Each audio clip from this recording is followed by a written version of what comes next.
Hello, everyone. I'm here with Emily Penton, and Emily has an incredible story around switching to a carnivore diet, and it healed a lot for her. It healed not only her MS and her bipolar, but she, as a side effect, as she says, has lost 120 pounds too. And she's got a really incredible story. So I guess we'll just start with getting into that. Could you tell us a little bit about yourself and how you got started with eating the, a crazy carnivorous diet? It is so crazy. Hi, Brennan. Thank you so much for having me. And thank you so much for putting yourself out there to have a YouTube channel, to have these recordings or podcasts.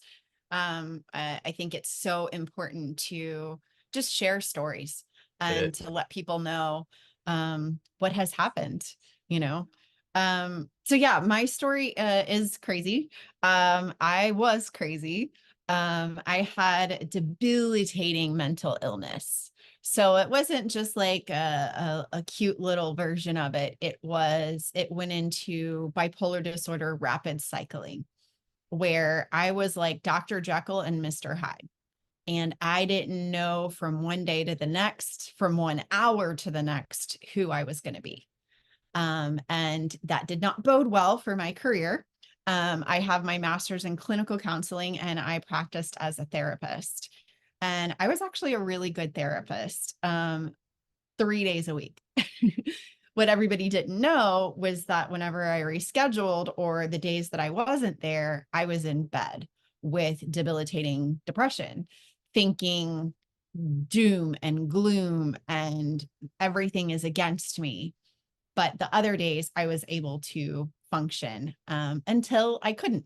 And it became unethical for me to practice anymore. And I had, at 40 years old, I had to move in with my mom. And that was a new low. That was like digging a hole in the pit of misery.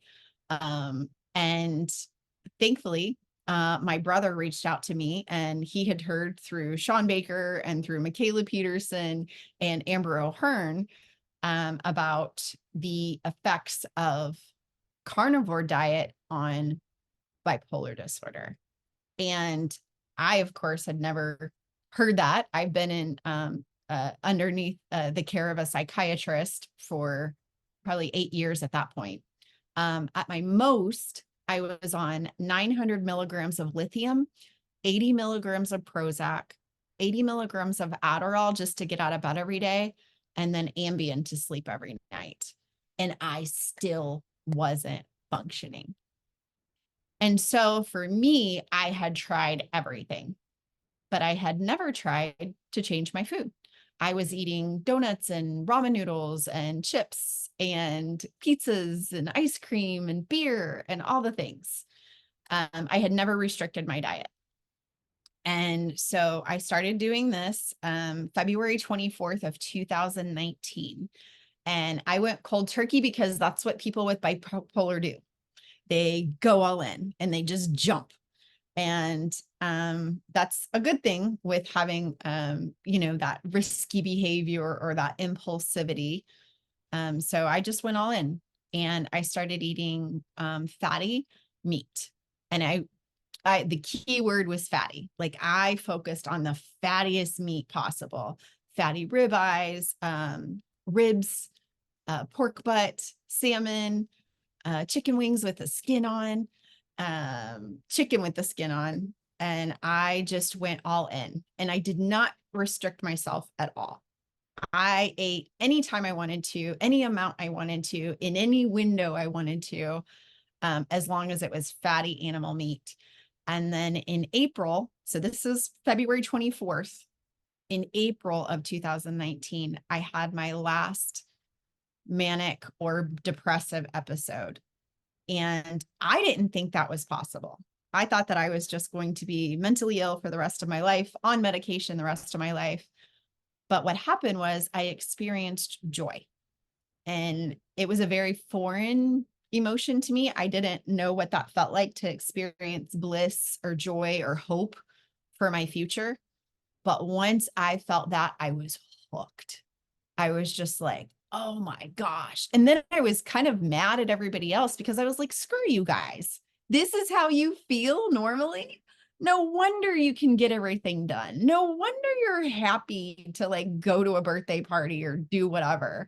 Like this joy thing is amazing. And so I just kept eating animal meat and animal fat. My last psych med was September of 2019 under the care of my psychiatrist. He's the one that tapered me off of everything. And I haven't gone back since. And it's crazy because it keeps getting better. Like I'm not who I was at 1 year. And then at two years, I wasn't who I was at 1 year. And then at 3 years, I wasn't who I was at 2 years. Like it just keeps getting better. And I keep getting more and more mental clarity. But the So gains keep compounding. yeah. Oh, huge, huge. I'm not who I was 6 months ago. Yeah, it's so important to share testimonies because for me, when I was struggling and eating like more plant-based, it wasn't until I heard testimony and somebody sharing their story, and it was just so similar to me. And there's going to be so many people that are so similar to you that they hear it and they, something will click in them and they'll at least maybe give it a try. Yeah, thankfully. Absolutely. I mean, it's worth a try. Like, what's it Yeah. going to do for 45 days? You Hmm. eat fatty animal meat. You're not going to die.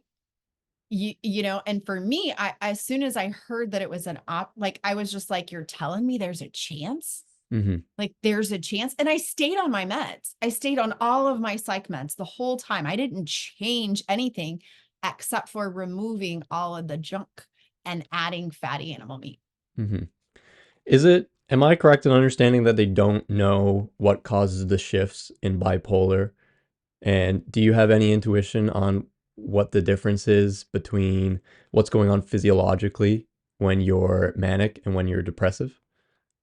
Yeah, I have no clue. Like I don't know the science of it at all. All I know is that whenever I had all that inflammation in my brain and then it was evident the inflammation in my body, that was what was causing me to not process regular emotions because I have emotions now. I have like where it goes like I'm having a naturally good feeling day and then I'm having a naturally like blue day, but I Hmm. don't go like all the way up here and then all the way down there where I'm like disruptive. Like I still have those mild ups and downs, but I don't know what it is except for the inflammation that causes such drastic shifts. Was it more inflammation when you were depressed or when you were manic or just both? I have no idea. All I know is that as soon as I remove the inflammation from my brain, my body, my diet, that I didn't have the highs and I didn't have the lows. Okay, that's interesting. I've been seeing there seems to be a lot more research coming out, not somewhat about carnivore, but particularly about ketogenic diets and bipolar disorder. Have you been looking at that a lot? Okay. Who's that by? Yes. Christopher M. Brain Palmer? Energy by Yeah. Chris Palmer. This Hmm. this is all the science. Yeah, I follow him. He is an assistant professor of psychiatry at Harvard Medical School, and he goes over all the science of all of this and literally explains what happened and why it's a metabolic disorder, Yeah. and how you can really have very powerful changes with the ketogenic diet. People don't understand how much energy our brains take up and how high of an oxidative rate our neurons are at. And like they're 2% of our body mass, but they take up 20 to 25% of our energy supply. And yeah, we need to be getting stable energy for them to work, which is why we have such nutrient dense diets, at least traditionally, right? But yeah, I talk about that at length. But anyway, Absolutely. with the do you what's your opinion on with this bipolar and ketogenic diets working so well for them, not just bipolar, but also with cases of schizophrenia and epilepsy? And I struggle with this because for me personally, so I did, just for some background, I did carnivore for a while and it was good for some things, but I was kind of wasting away without carbohydrates. And so I added back in white rice and I found tremendous benefit from that, and I still do that, and it helps a lot. Um, but for whatever reason, and it seems like I'm not the only one. It seems like a lot of people struggle with this. They just don't seem to ever get fat adapted, no matter how hard they try. And I struggle to conceptualize all of this because on one hand, I see all these benefits of the ketogenic diet for psychological disorders, and which are really metabolic disorders. But uh, to me, how I conceptualize it is that it's important to do that for people who have a really broken metabolism and can no longer metabolize glucose properly. And it, but I'm not sure if ketogenic is optimal for everybody. I'm not sure. Do you have any thoughts on this or opinions? Yeah, I think that carnivore is a very useful tool, that it's not the be all end all. And honestly, if we could function on, rice and everything else, then I think you should. I absolutely think you should. And what I think it does is it's a great tool to just remove the noise. Because when we're eating this and that and that and this and all this chemicals and all this stuff and everything, we don't know what the problem is. And so when you do the ultimate elimination diet, and that's what I always coach people to do it for 45 days. And then once you get to baseline, then you can reintroduce one new food a week. And then but what we do is we restrict, restrict, restrict, and then we go and eat all the things. And then we get the symptoms back and we're like, oh, I don't know if it was the rice or if it was the broccoli or if it was the sweet potato or whatever. And so I think it's very important, especially to eat intuitively, to get that clarity on cravings instead of I'm craving a donut, which is not good for you. Intuition is I think that I would like some of the nutrients that are in a sweet potato or whatever. And then to do your own experiment. Like that's the cool part is we don't have to wait for regulated guidelines on how to eat or what to eat. You get to do the experiment for yourself, and then I respond better with white rice. And so it doesn't matter what some scientific journal article says or what some doctor says. And you did that experiment to find your best fit. You're speaking my language because I find this all the time. I used to be so caught up in, I would read some new thing like intermittent fasting or fasting, and I would be like, that's the best thing, I'm doing it. And I would do it, but I wouldn't pay attention to how it was making me feel and how I was actually responding to it. And a lot of times I would do it for too long before I realized that it wasn't net benefit to me. And yeah, that's so important because like a scientific study can tell you that this works for the average of a group, but it might not be what's best for you too. And have you tried white rice or other very plain benign carbohydrates? Yeah, I think I have a little bit more of an eating disorder than I realized, because whenever I reintroduced white rice, I couldn't stop. And it tortured me. Like if I knew that it was in the house, I would think about it all the time. And I can't eat it soberly. Like it's never enough. I always want another bowl. I always want more. And then I indulge and I just eat too much. So I definitely think I still have a lot of work to do in the eating disorder part of it. Did you have other negative symptoms come up though? Because when I was no carbs, I would sometimes have a bit of carbs and then I would feel the need to binge on them. But and I typically viewed that as bad and I would eventually stop. But then once I restricted it to just white rice, which is something that my body, just for me, it responded well to. It might be different for other people, but for me, it like once I got enough of it, like it kind of stabilized. I don't know. I was hoping to get to that point. I really was. But I found that there's some kind of an imbalance in me. And so I just stay where I feel best. And I am just knocking it out of the park. Like I feel so good on fatty animal meat. And every time that I veer, like whenever I'm out with family and I go and I have like a sweet potato or whatever, it really derails me. Like, it opens up that like that dopamine center in my brain, and my brain goes, oh, you had this, so maybe you can have that. And you had that, so maybe you can have this. And I just don't stop.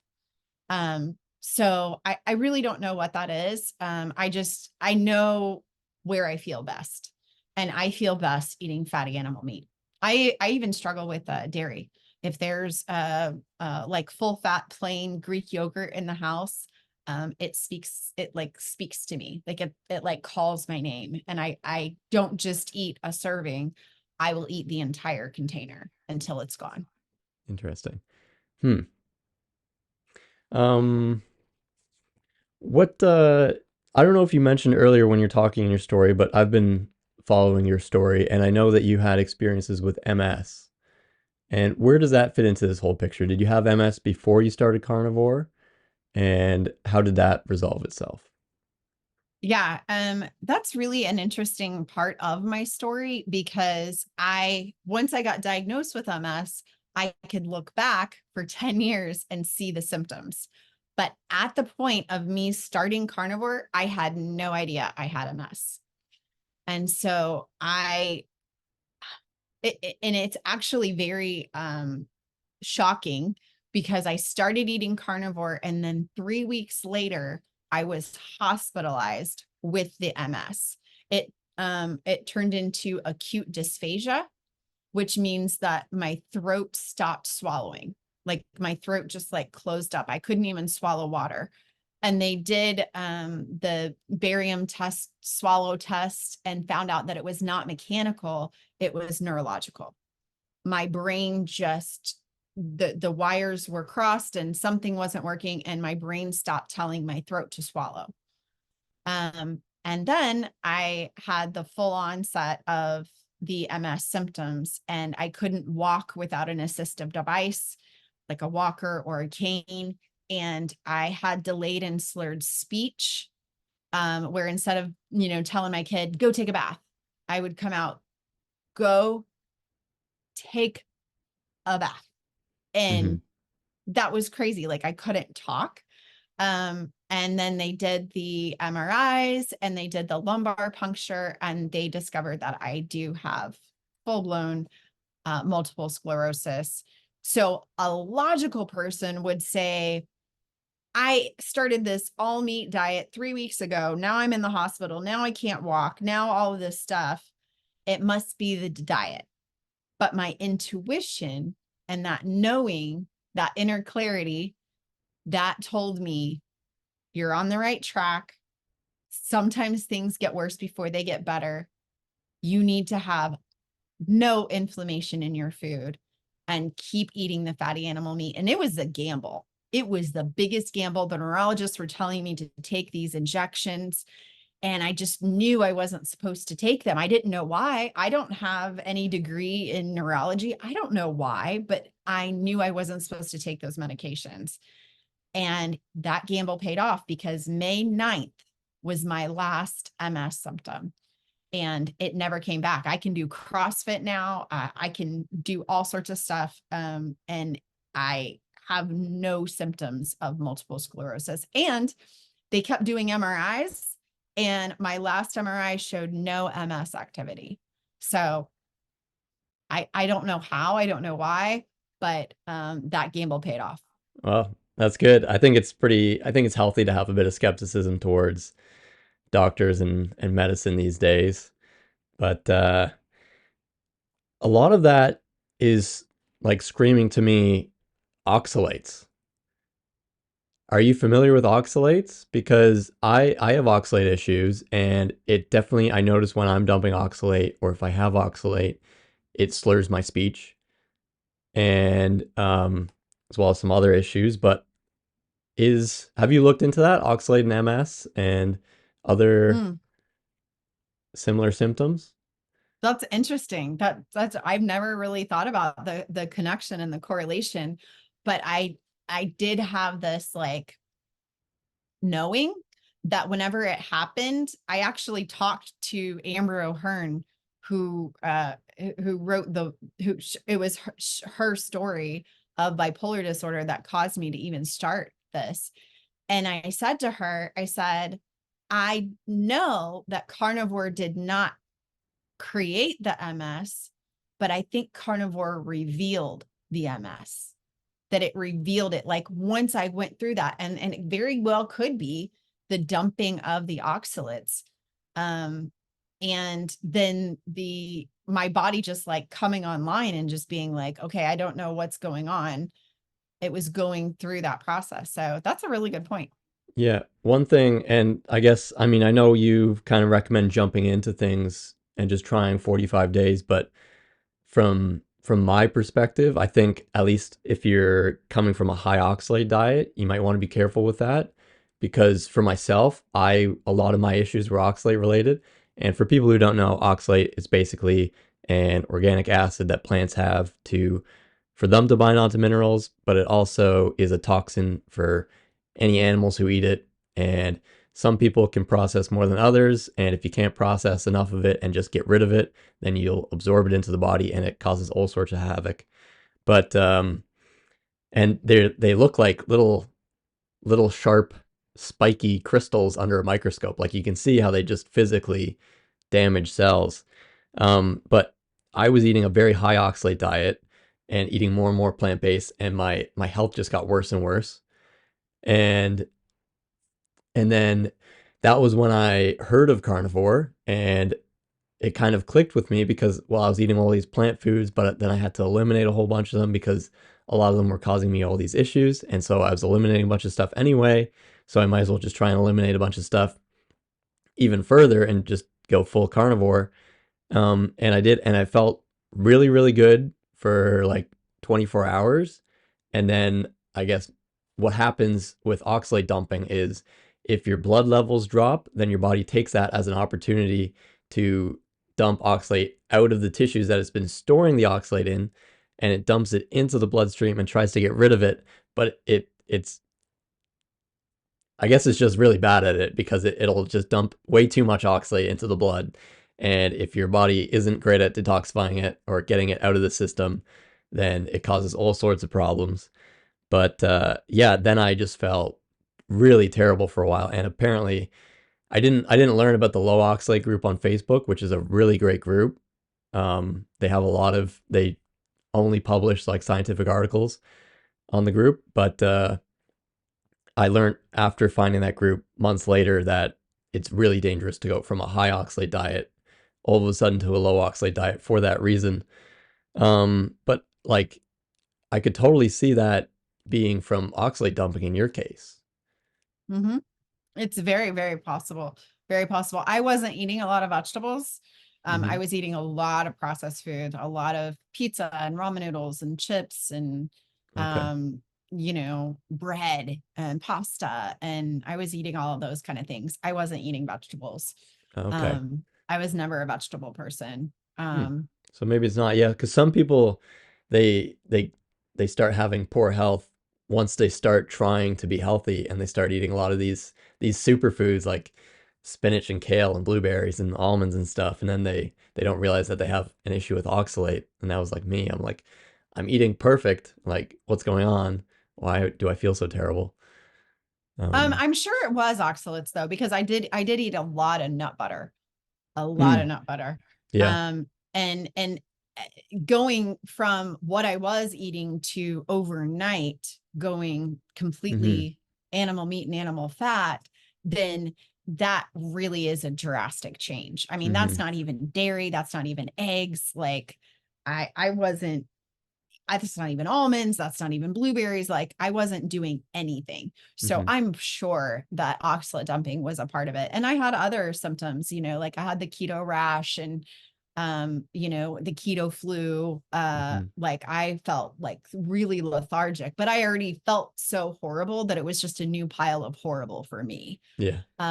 So going back, like recommending this to other people, I absolutely think you should gradually go into this.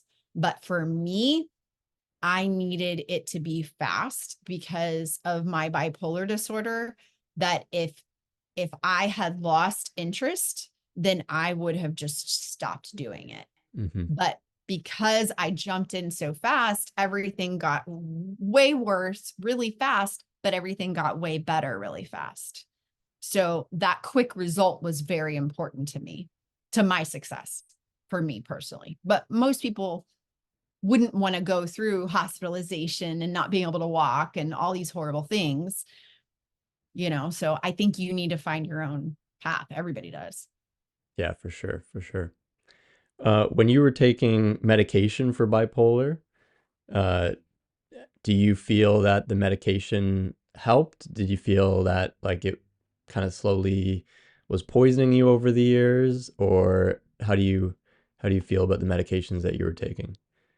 I think the medication really served its purpose because I did not commit suicide and I did not go into the psych ward. So it did its job.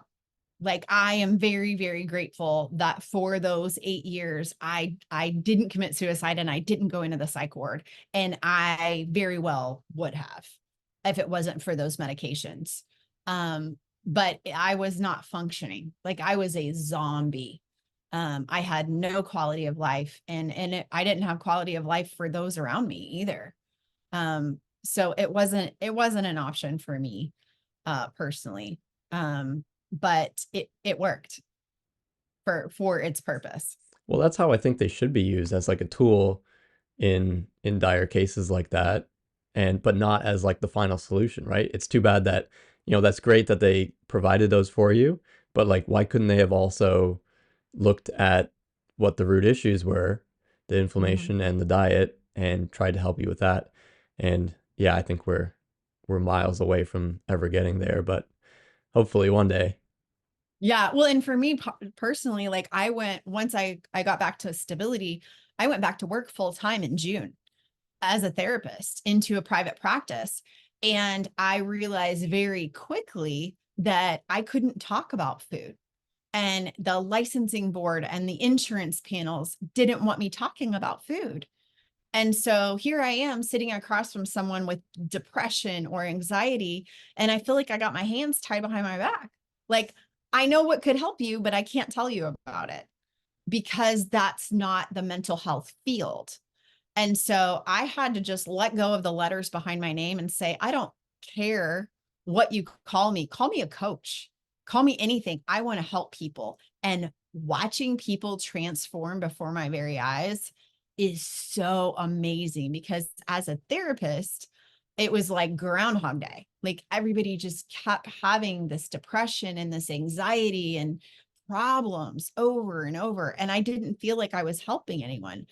Now I get to help people because we go to the root. We actually remove the donuts and the ramen noodles and the pizza, and we add in the fatty animal meat. And then they're like, oh, I feel better. Oh, I can look back at my childhood trauma or my relational trauma with a different perspective because they literally get that mental clarity. I feel similar. Not that my profession is in the business of that, but as a supply teacher, I see all sorts of kids really struggling with with various issues, and the teachers, like, they won't even recognize it as like a mental health issue sometimes, but they'll be talking to kids who are just clearly iron deficient and giving them these strategies to use for how to sleep better or have more energy and to have more focus and attention, and it's like they're clearly iron deficient. Like, look at how pale they are. Please, just like you need, but I can't say anything. Like they need to eat No. some red meat.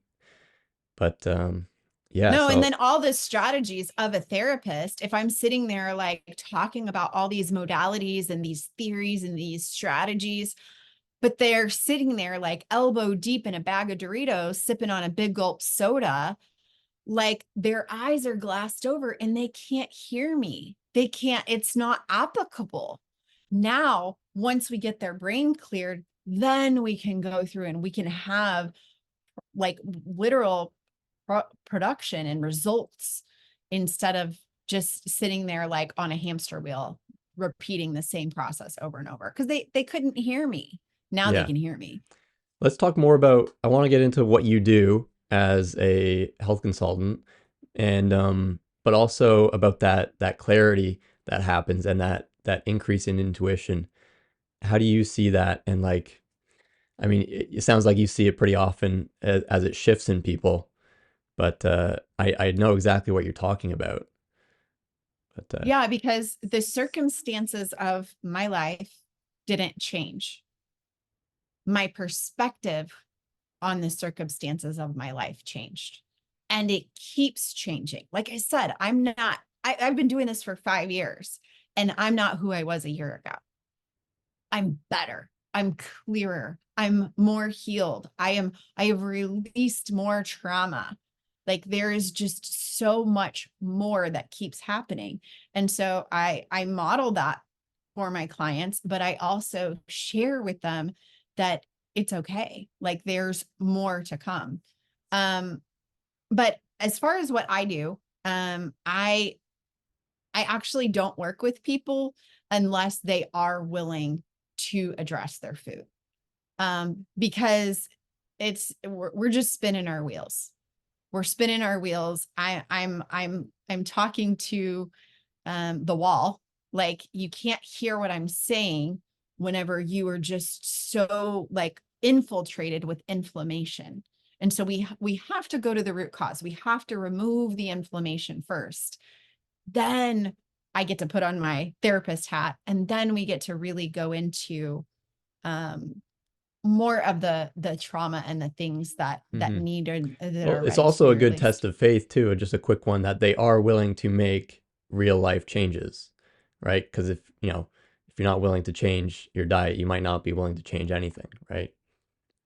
Very true. Very true. And I want to know that they're all in. And I actually don't work with people one on one for one off meetings anymore. I'll have the initial, but then to have a second appointment with me, you actually have to commit to 2 months because I'm not here to give you a false sense of security.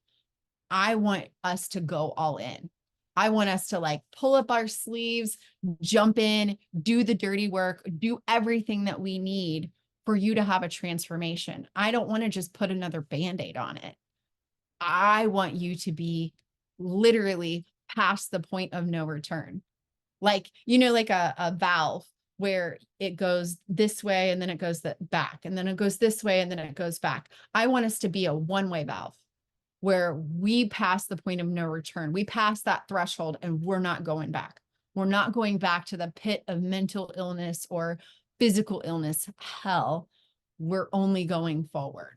Hmm. Yeah, it takes a certain amount of momentum, but once people get there, then they're, you know, and they can see clearly enough, then yeah, they don't want to go back, right? Yeah. And then they can see what they're capable of. People reinforce this belief that they're a failure whenever they try a diet or they try to make changes. Like they try to like, oh, let me do this technique or let me do this strategy. And then they keep failing. All they're telling themselves is you're worthless. You're going to fail every single time.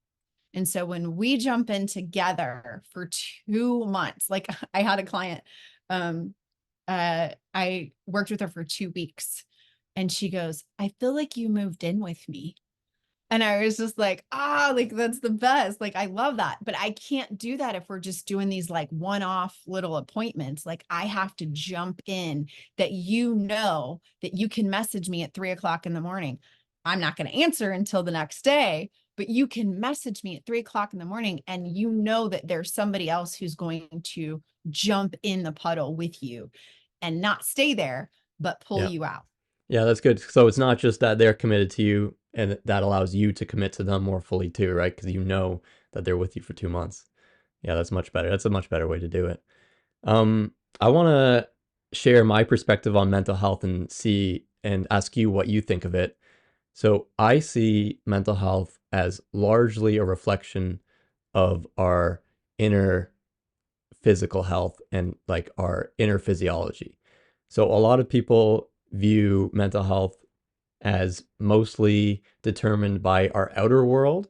So the relationships that you're in, or the stresses of work and everyday life, and all of that can get to you and certainly affect your mental health. And I'm not saying it doesn't, but I see it that people don't take into account the other half of that, which is possibly even more powerful, which would be the inner world. So our, not just like, I mean, physiologically speaking, our neurotransmitters and our hormones and our blood sugar levels and all of that. But people don't realize how much our mental health is a reflection of our physical health. And so I usually give a couple examples. One of them being like a kid who's perfectly happy and healthy, and they're running around, they have lots of energy, they have a great appetite, and they're constantly laughing and giggling and stuff.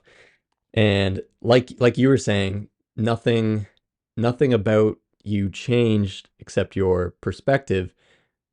But this kid, let's say they catch a cold, and we all know what that's like.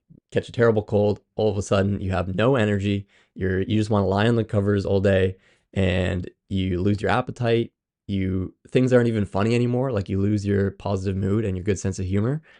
And it's like, what's going on? Like, nothing changed about them. Like, they're still the same person, and they didn't nothing about their outer world changed either. It's not like they lost a relationship or they're extra stressed with something. They might have been, but what's happening fundamentally is that their finite energy supply has to be directed towards something that's more important right now. So you have a finite amount of energy, and typically it's going to your digestion, to your brain for positive mood, to your muscles for moving around, and all of that.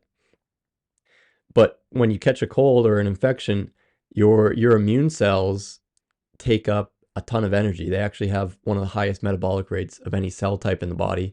And so your immune cells, not only do they proliferate in numbers, but they also become way more active and less dormant. And they start taking up a ton of energy. And so all of that energy that you did have directed towards your muscles and to your brain and to your digestion, it's all being directed towards fighting off this infection. And so you can kind of view it as an energy deficiency overall.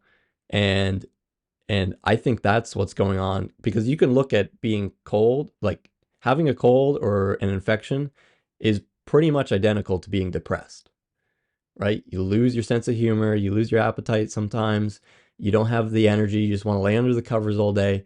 And when you have a cold, it's easy to understand that that's adaptive, because if you were running around and you were eating tons of food and you were giggling and thinking about stupid jokes, wasting all that energy in your brain, you wouldn't have the energy to fight the infection, right? Mm, So whether what's going on in the case of chronic depression, whether it's that they might have a long-term infection that is causing this immune response, or their immune system might just be flared up all the time, or they might just have a chronic shortage of energy because of their wrecked metabolism, right? But that's how I see it. I see it like it's just an energy deficiency, really, because people don't understand how much energy our brains take up. And then another thing, when we dream, when we're asleep, it's obvious that our mental state is not really affected by the outer world, right? Because our eyes are closed, we're not listening to anything, and we're just lying in our bed, right? So what's influencing our mental state has to be coming from within largely. And when we sleep and we have a dream, I see it that our let's say somebody's having a nightmare. So you're having a nightmare and you wake up sweating and in a panic. And a lot of people will think that you're sweating because the dream was so scary. But I see it as almost the complete opposite. It's that something is going on inside your body. You've released adrenaline and cortisol, stress hormones, and your brain, largely shut off from the outside world, is interpreting this and being like, what's going on? Like, why am I so stressed right now? So something has happened. You're releasing a bunch of stress hormones, and your brain is trying to interpret that, and your brain comes up with a nightmare. It will say, well, maybe there's like a terrible beast chasing after me, right? And then the adrenaline and the cortisol is also causing you to sweat.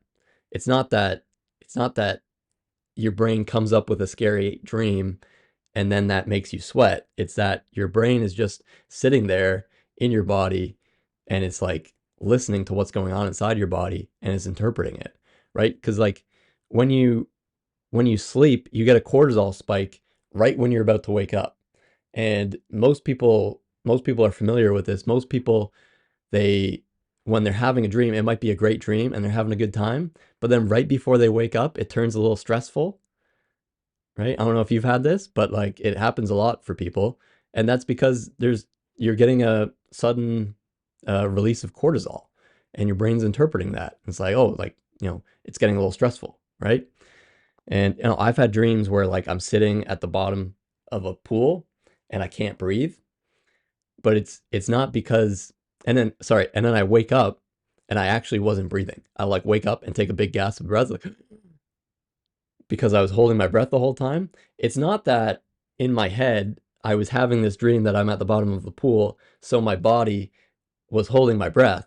It's that I was lying on my back and my throat was relaxed, which happens to people. If they lie on their back, sometimes they snore or something, or they stop breathing properly. I was lying on my back and I wasn't breathing properly. And so my mind was like, what's going on? Why aren't we breathing?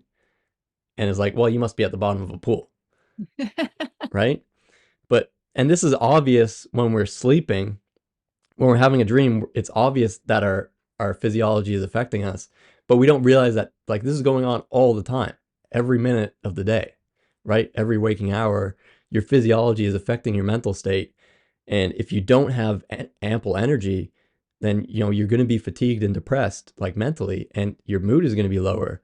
And if you're constantly having spikes and drops in blood sugar, or if you're constantly getting signals from your nervous system that things are bad, things are bad, things are bad, then you're going to it's going to affect the way that you see the world. You're going to see the world that things are bad, right? Brendan, how old are you? I'm 28. You are so brilliant. Like you are a next level human being. Oh, thank you. Because that perspective is just profound. That is so amazing to really think about what came first, the chicken or the egg, you know? And I think that's why also there's this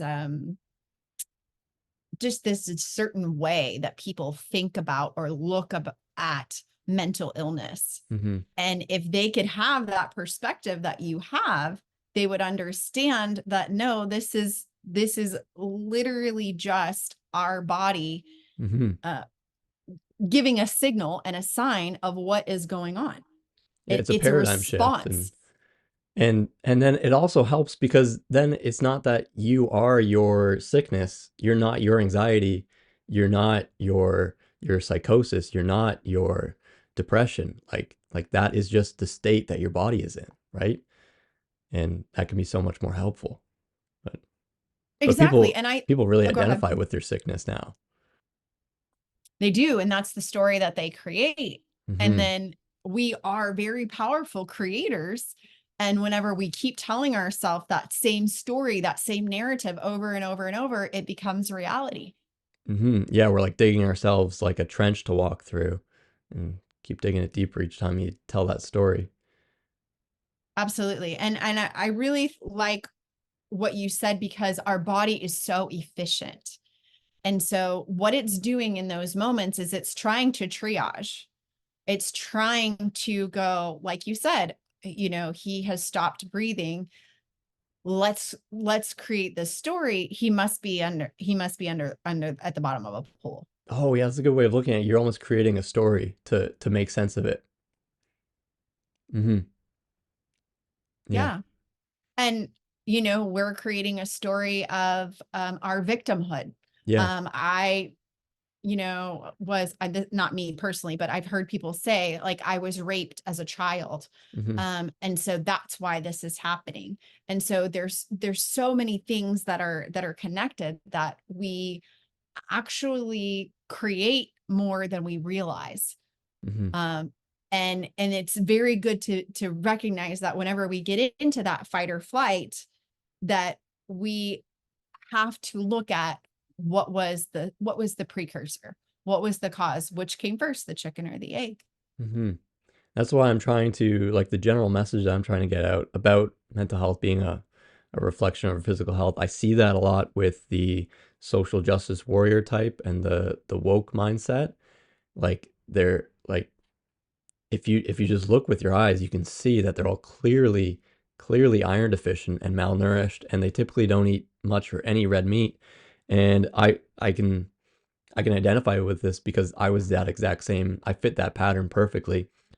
Um, and and that's how I first kind of noticed the pattern. I noticed it with myself, but they view the world as such a terrible place because they're trying to explain why they feel so awful.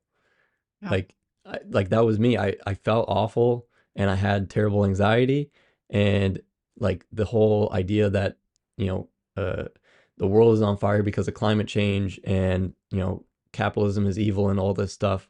It really resonated with me because that was how I felt. Like I Mhm. felt like the world was a terrible place and that society was awful. And so it all resonated with me very well. And then it was so weird when I started eating lots and lots of red meat, it just went away.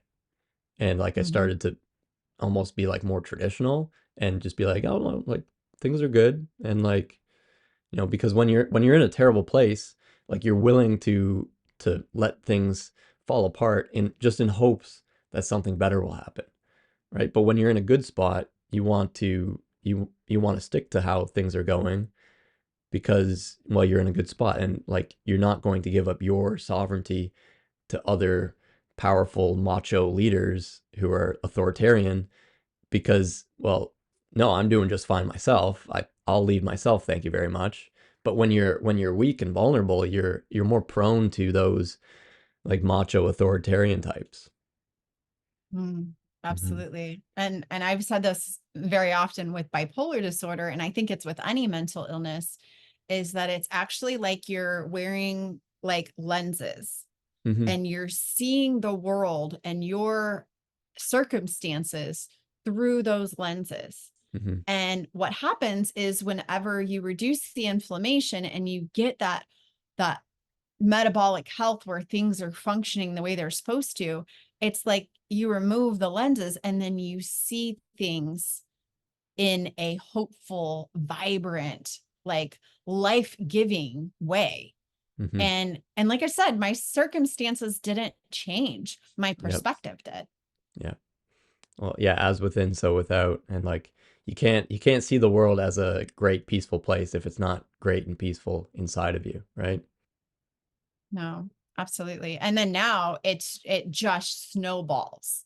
Hmm. Like if that went well, then what more? And I did that. I felt so empowered in myself and so confident. And so I was like, if I could do that, then I could do this. And if I can do this, I can do that. Like it just kept getting. And now 5 years in, like I am Teflon and I am titanium.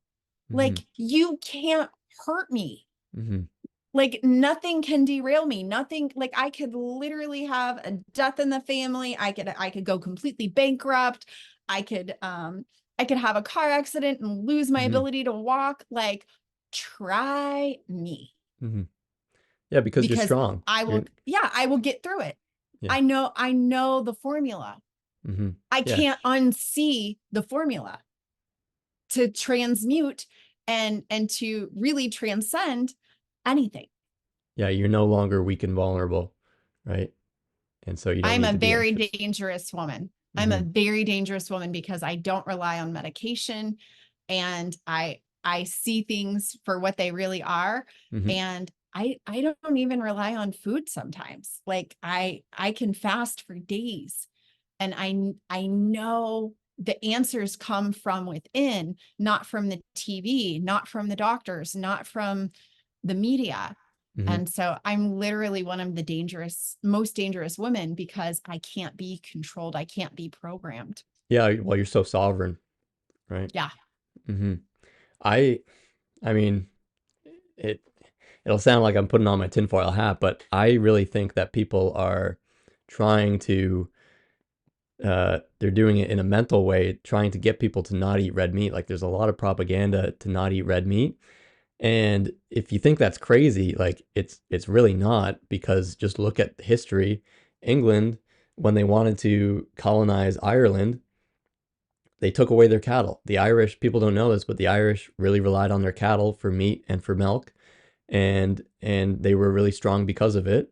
And the first step that the English took to make them weaker and more easy to subjugate was they took away their cattle. And then that made them more reliant, and that's why they had to go to farming potatoes. Same thing with Europeans coming to North America. People on the plains of North America were hunting the millions of bison that were out there. There were like 30 to 60 million bison. And those people out there, like, they were 6 feet tall and they were running down bison on foot, and they had big strong jaws. And like the British like wrote back to like describe these people, and it sounds like they have a crush on them. They're like, oh, he's so handsome and like so tall, and like, but like just explaining how healthy they were.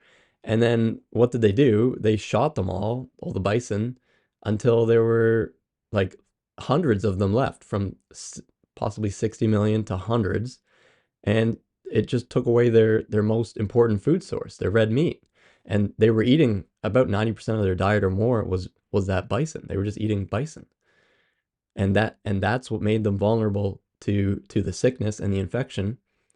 And that's another paradigm shift that people need to realize, is that like infections, they don't just come and get you. Like they're everywhere. Bacteria, viruses, parasites, they're everywhere. They're ubiquitous. They they can't get you if you're strong enough. But if you're weak Mm-hmm. and vulnerable, they'll feed off of you. And And I would even argue that our bodies are so intelligent that we actually choose. mhm. We actually choose the As a cleanup viruses. process. Yeah, we choose Yeah. we can be exposed to a virus, and if it's not something that we need, that we would benefit from, then we are completely immune. We won't get it. But if it's something that we need, that we could actually get that immunity to, and like it would bolster our immunity, then I think we choose it. I think that we pick it up on purpose. And a lot of times, very weakly people need those viruses to Hmm. continue to heal more and Hmm. more. Yeah, it's a really tough conceptualization of how much these biological materials are pathogens, or how much they're symbiotic.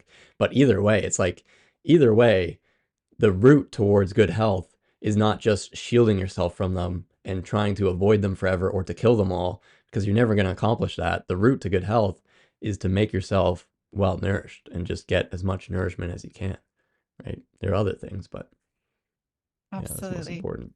So true. Yeah. One more subject that I'd like to talk with you about um, is the, I guess, the spiritual aspect.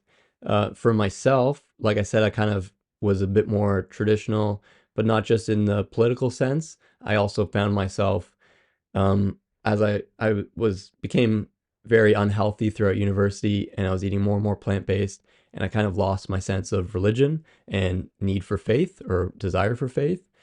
But I found that once I started nourishing myself properly and I got healthier, that that desire for a strong faith came back. And for me, that was Christianity. And I'm really thankful for that.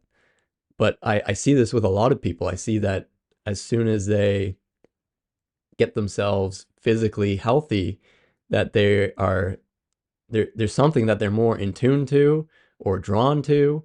And it's quite fascinating, and I know that you're interested in that too. So Yeah, absolutely. Because I mean, how many times in all religions do they talk about denying the flesh and strengthening the spirit. Hmm. And we can do that whenever we're sitting there and we're literally we're eating in a way that we are actually fasting most of the time.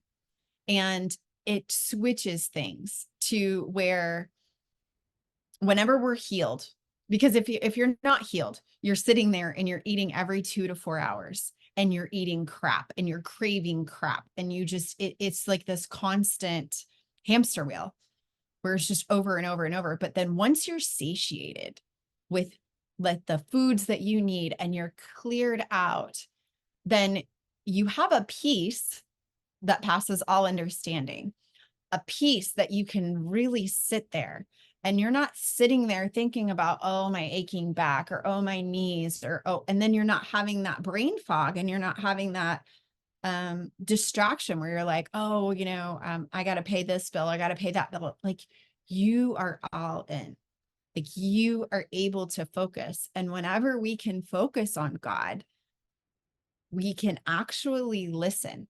I think so many people, they go to prayer, and I think prayer is great, but prayer is when you're talking. It's a completely different experience whenever you are just sitting in silence and you are just listening. It's like picking up the phone, and instead of talking, you're actually listening. And that is what I'm seeing over and over and over again with people who are, whenever they get this metabolic disorder in check, then they're getting more spirituality, more connection to God. Hmm. Yeah, kind of how I see it. It's like it's almost like I was talking about with that kid who gets sick. They're having to divert more resources away from their brain towards something else. It's like that if you're unhealthy, you can't be diverting as much resource towards, perhaps it's just your cognition, perhaps it's something more, but you can't divert that energy and resource towards that. You're diverting it towards whatever's going on that's messed up inside your body. Yeah. You're in survival mode and your Yeah. body is Hmm. triaging. Your body is going, okay, we can't sit here and talk to God right now. We Yeah. got we got to survive today. Yeah, exactly. It's adaptive, and you lose your state of play, right? Yes. Hmm. So true. Play is, oh my gosh, play is my most powerful thing now. And if it's not fun, I'm done. Hmm. Like I have fun at every level on everything that I do. And that's for me what has brought the colors to life. It's not just like so mundane. It's actually exciting. It's actually joyful. And I was living in a very dull place before when I was sick. And now everything is very vibrant. Very cool. Emily, thank you so much for coming on. You look vibrant, and whatever you're doing is obviously working for you. How can people get in touch with you if they want your content, or if they want to, uh, have one of these, if they want to work with you and sign up for you with you? Yeah. The best way, all of my links for social media and email and everything is on emilypenton.com. So Penton is a pen that you write with that weighs a ton. So Okay, emilypenton.com. And you can find me there. nice. You should make one of those songs like the Apple Pineapple Pen or something. Yeah, Yeah. exactly. Okay, perfect. I'll put a link for that too. Awesome. Thank you so much, Brennan. Thank you for this channel. Thank you for this podcast. Thank you for spreading this story.